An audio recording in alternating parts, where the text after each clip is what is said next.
Ameba a kiama kia ODM mwena wa Homa Bay matongoretio ni muikariri giti wa kiama giki mwena uyu Mũmbunge Peter Kaluma macemanitie kwaririria maundu matiganite maria mangienda makariririo hindi ya miario ya wiguano wa kiama giki na kiama kia UDA. Our irreducible minimum as Homa Bay party people is that Homa Bay is ODM zone and it will be only for ODM members seeking elections on behalf of any coalition, if you go to any, before the elections and even after the election. I want to call upon all the branch chairpersons and sub-branch chairpersons.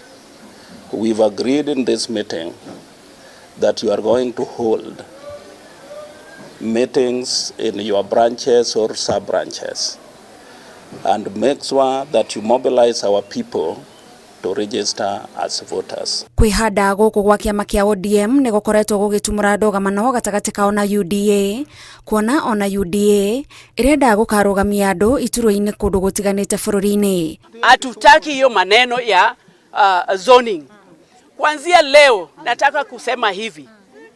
UDA, chama yangu ya UDA itasimamisha governor, women rep, senator, MCA, mjumbe, kila mahali kona zote za Homa Bay County watasimama na tuko na right ya kusimama.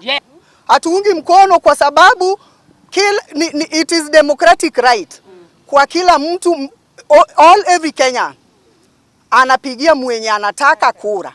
Wakati huu tunaenda kuchagua mtu mwenye anafanya kazi, sio vyama. Kiama kia ODM kirenda kiama kia UDA gitikana korona ahuraniri iturwa icigo-ini iria cioikaine kunyita mbaru kiama giki na njira nene ta mwena wa Homa Bay, Migori, Kisumu, Siaya gatagati ka ingi.